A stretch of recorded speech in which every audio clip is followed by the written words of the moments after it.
Hey you guys, so in today's video we are going to be talking all about beauty budgets and the 5 tips to start one. They're very practical tips intended for you to kind of follow in order. It's like a system, and I promise you if you do these things you will notice a marked difference in your buying habits, your enjoyment of your current stash, and the way that you shop for makeup moving forward. If you're new here, my name is Whitney. I am a beauty channel who is anti-beauty channels, if you will. I don't know, that's probably an oversimplification. Here we talk about our habits around shopping, particularly as it pertains to our beauty routine. We talk a lot about social media, the beauty industry. I have a lot of other topics I'm looking forward to expanding on, so if you want to stick around and hang out with us some more, make sure you click the subscribe button down below and check the down bar for links to all my social media platforms. And if you are not new and you've been here for a while, hey, how's it going? How's your mom and him?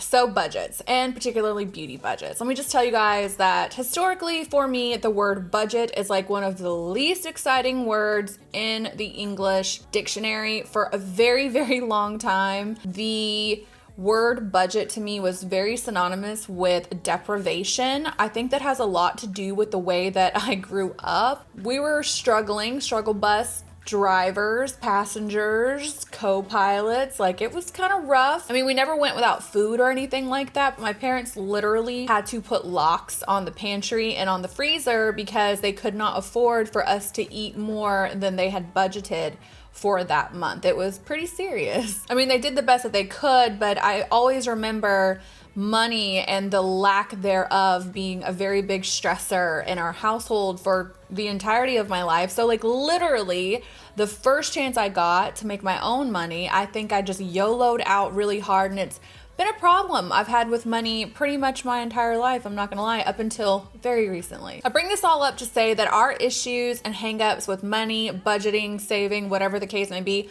typically start when we're pretty young, whether we're aware of it or not. I'm not really here to get into the anatomy of what makes your money habits what they are. You're really gonna have to kind of dive into that yourself and do the work, but I do think it's crucial to do the work and figure out what your hangups are, because then and only then can you move on from them and actually make changes to benefit you moving forward. I never used to look at a budget for its intended purpose, which is basically to make sure the money you have coming in does not exceed the amount of money that you have going out, and when done correctly, actually affords you the opportunity to do the things that you really want to do with your money without having to stress about where the money is going to come from and what other areas of your life are going to have to suffer in order to achieve or have or experience whatever that might be. If you're watching this, I'm assuming there's at least a small chance that your beauty spending and everything around it has probably gotten a little bit rowdy, and either things have gone too far and now you need to rectify them, or maybe you feel like it's time to rein it in. Maybe something like a no buy seems really extreme to you, or you just flat out don't want to do it. Or maybe as an act of self-care, you just want to make sure that you're prioritizing and budgeting a little bit of money aside for yourself every month, which I encourage. Either way, I think beauty budgets are extremely helpful, especially now when the majority of the information we get surrounding our beauty routines is a very, very hyper consumerist kind of driven buy, new, haul, PR unboxing, you need this, gotta have it kind of thing. So yeah, like I said in the beginning, we're gonna break this down into 5 steps, and step number 1 is you need to take inventory. Recently, I did a video where I added up exactly how much my current makeup collection is worth, and I will link it up here and down below as well. Like I said, it'll be in that playlist. And while it was time consuming and scary and a little embarrassing to own up to the dollar amount on the internet, I am so incredibly glad that I did it, because I found it to be like the essential piece of my makeup and beauty budget that I needed. Knowing that number to be what it is, watch the video to get the full scoop. I am dedicated in this life to never, ever have this much makeup in my life, in my home at one time ever again. I have no interest in it. So for example, if you know you have $300 worth of nude lipstick that you've not made a dent in, it's probably gonna make it a little bit easier for you to resist the temptation to buy another $30 nude lipstick. It's exactly why people who tend to be the most successful in a weight loss or a fitness goal tend to do things like track. They tend to track how much calories they have coming in and how much they have going out.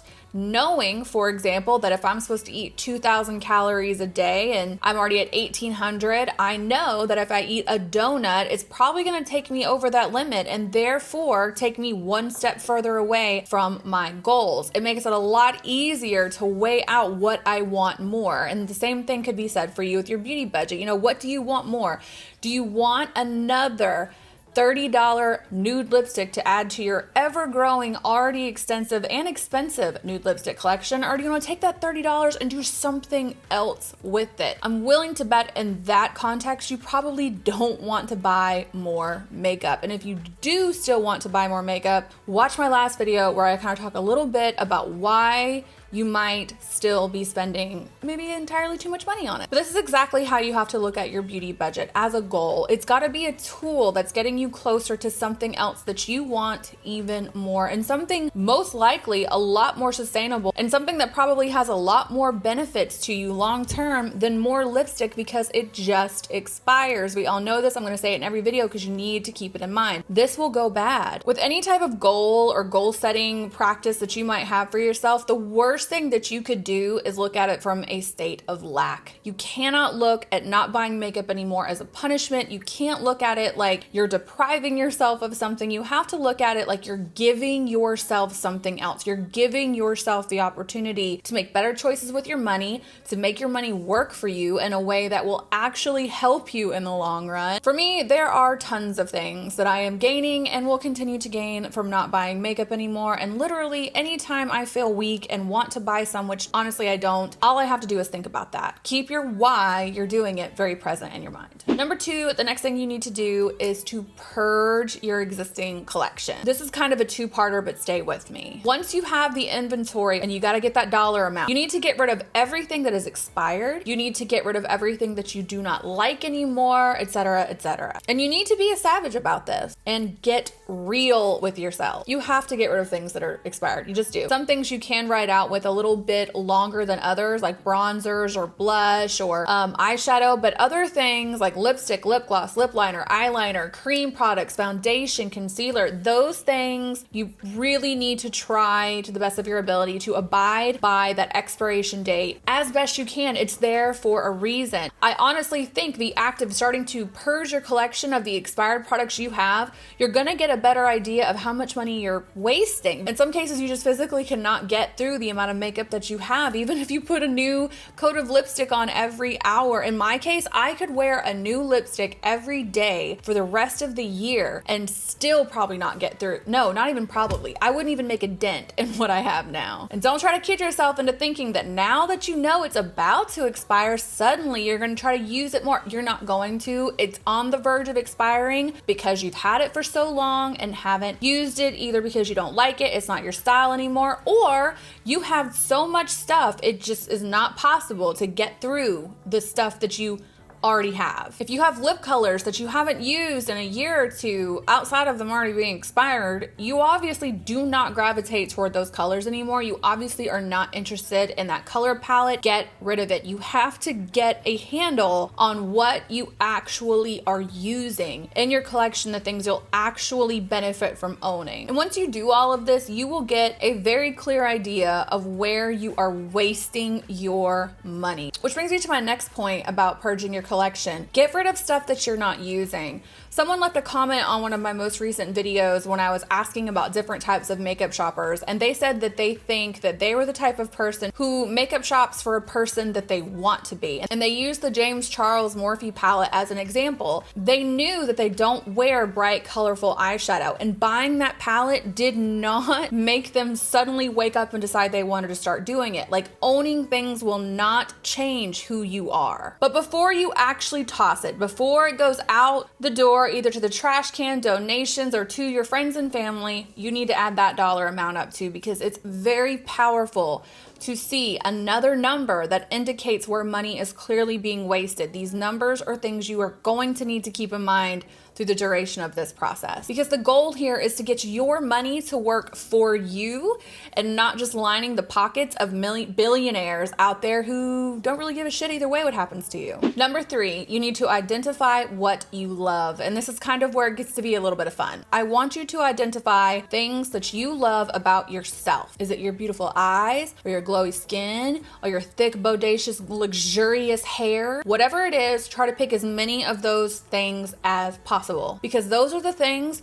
you need to be spending the least amount of money on. I'm not saying spend nothing on it, because it is so much fun to play up your assets. I'm just saying do not invest senseless money in things that don't need improved upon or are perfectly fine the way they are. What I'm trying to get at is makeup trends, a lot of what they're based on, if it's not like a color or something like that, sometimes it's an actual fix. And I talked a little bit about this in a video not too long ago where I said I found some sheet masks or some type of mask at Ulta that was for your butt. Like, I'm so over companies and other people trying to sell us in the idea that we need to improve upon things that are most likely perfectly fine the way that they are. Not only is that negative for your self-esteem and your self-image, but it's wasteful. Like, if you have gorgeous brows that really don't need a lot of work, just because a company comes out with a brand new, revamped, fully redeveloped, amazing, groundbreaking brow product does not mean you need to invest in it to try to improve upon an already perfectly fine situation. You have to get a handle on these things about yourself that you really like. That way other people can't sell you on the idea that there is something wrong with them.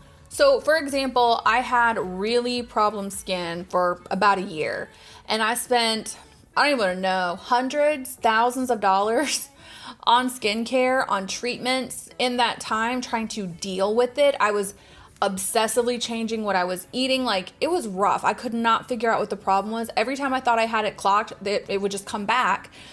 I went to the dermatologist one time a few months ago, and my skin is totally fine now. It's just ridiculous. So obviously, now that I have clear skin, I'm not going to spend any more stupid money on skincare because I don't need it. I don't need to improve upon something that is perfectly fine just as it is right now. But this also goes with the products. You need to identify what you love about the products that you still have in your stash once you do your purge. Is it certain brands? Is it certain colors? Is it certain formulas? Is it certain categories of products that you really love? Like for me, I love my lips. I know a lot of other people don't. I don't really give a shit, but I love my lips, and I also love red lipstick. It's like my favorite thing ever, and I do have a lot of red lipstick, but I told myself that moving forward, if I just feel like I have to have another red lipstick for some reason, I'm going to invest in a beautiful red lipstick that I luxuriate in using, that I love the way the packaging looks. I love the way it feels in my hand.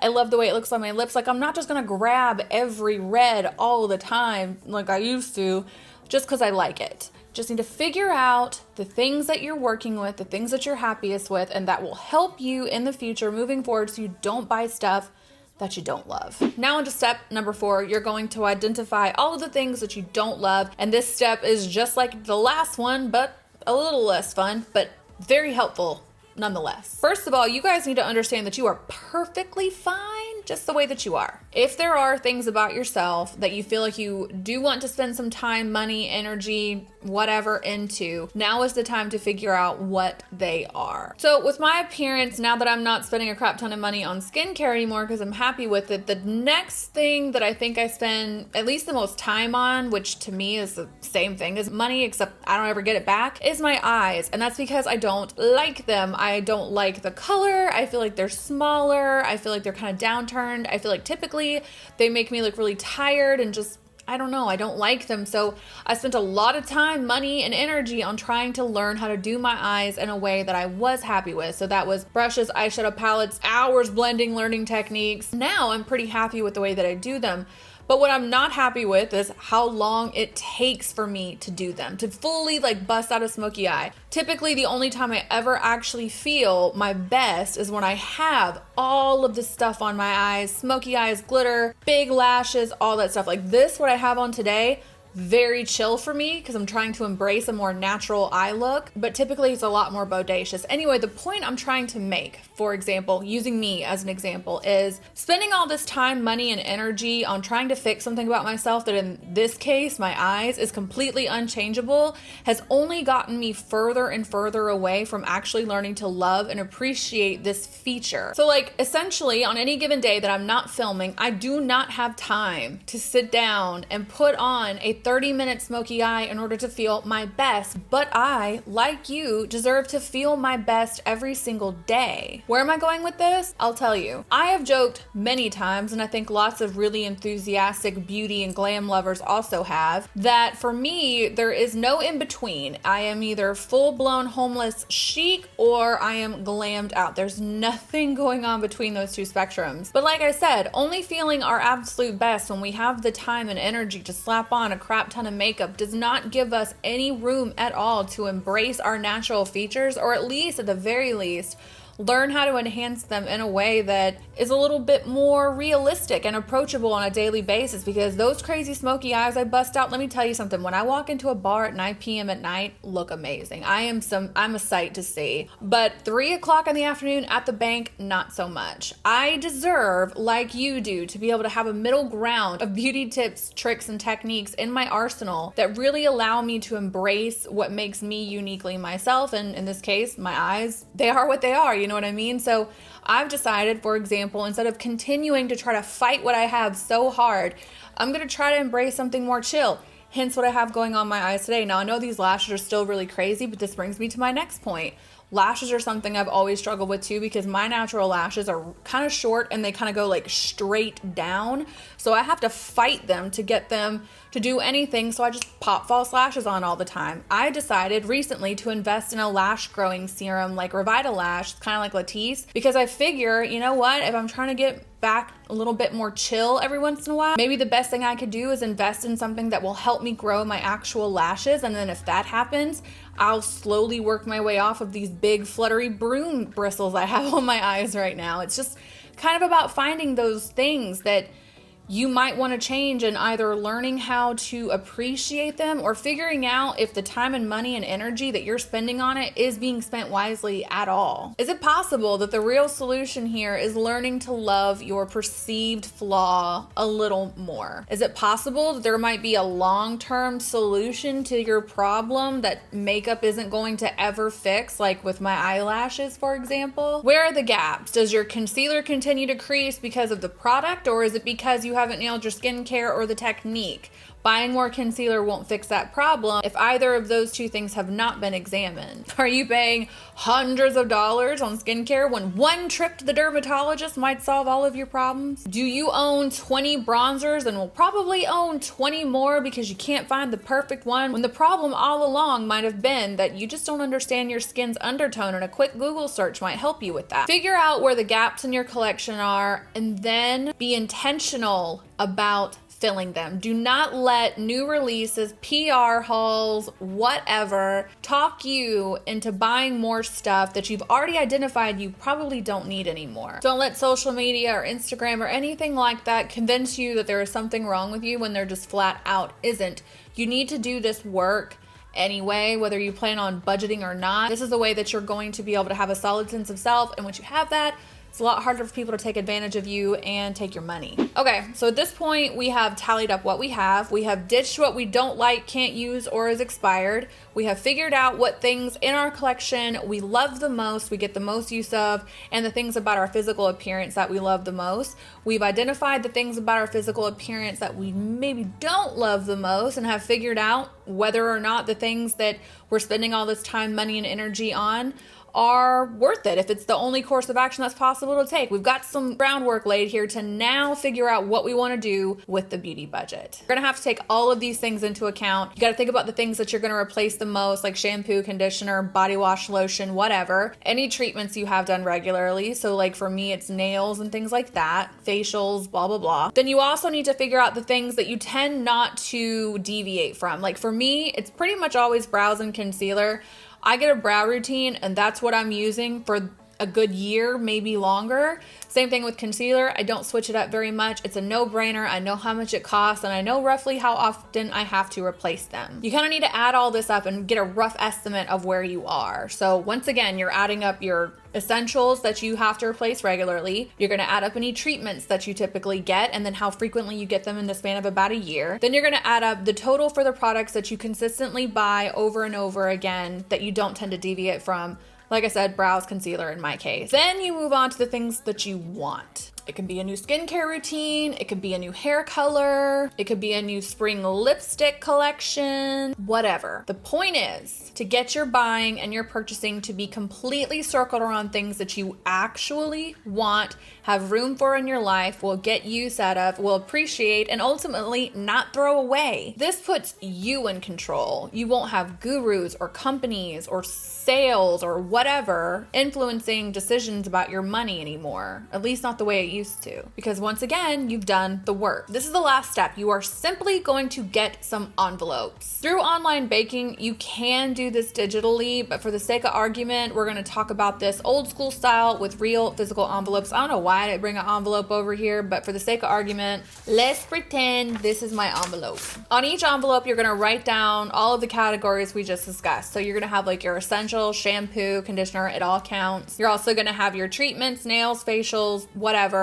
You're going to have the products that you know you're going to replace because you know how much they cost because you replace them all the time and you know which ones you like. Then you're also going to have your WTF money, whatever the F you feel like spending it on. But here's the kicker. I highly recommend you guys do everything else I just mentioned before you move on to the money envelope stage of this process. It's like weight loss. I don't know why I keep equating everything to that, but I'm just going to keep rolling with it. You can read all the books, watch all the videos, peep all the IG workouts you can find, scour Pinterest for all the healthy eating recipes in the world. But if you don't do the work, if you don't show up and do what you have to do, you will never get the results that you want. It's not like osmosis. Proximity to the materials that get you closer to your goal do absolutely nothing. And much like weight loss, depending on where you are and your shopping habits or kind of what you're used to or your motivations for shopping or whatever, this is probably going to suck at first for a little bit. I personally did not start this process until I was good and ready to do it and not 1 second sooner. And because I didn't start until then,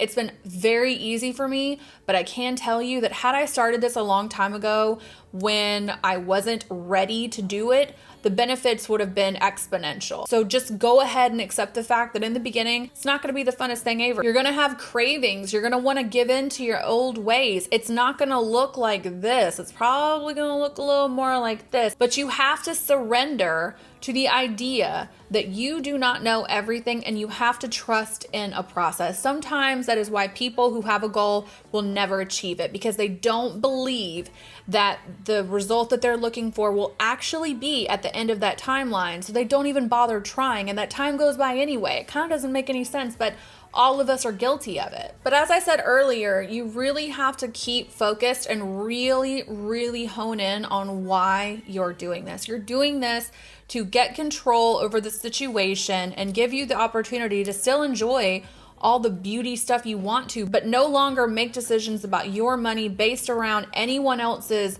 wants, needs, or desires other than your own. This is about taking control and being in charge. And there's nothing in the world worth relinquishing control of your life and finances over to. I don't care. Nothing. No Instagram or no YouTube or no makeup palette, no nothing. Also, don't self-sabotage, you guys. If you know that you're trying to save money and stop wasting it on stupid makeup, you have to stop exposing yourself to the content that encourages you to buy more of it. I get a lot of comments about this lately where people are telling me like they're planning on deleting the YouTube app completely off their phone because they don't want to watch beauty content anymore. And it's just like, don't do that. There's tons of other things to watch, interests to take. It's not only beauty content on YouTube. I promise. I'm actually going to do a video about some YouTube channels I recommend that I really love. You guys have asked me to do it 100 times. I literally personally never watch beauty content anymore. There's tons of other things out there to watch, tons of other things to do with your time, tons of other things to do with your money. That's all I'm here to say. But anyway, I hope you guys enjoyed this video. Please let me know down below if you try any of this stuff out. I would love to see your journey and your process. I gotta get out of here. Me and my squish are gonna go to an escape room and go eat lunch. So I hope you're having an amazing day. Make sure you check the down bar once again for links to all my social media platforms. And I will catch you in the next one. I'm going back to 2 uploads a week starting next week. So stick around. Hope you're having a great day. Bye.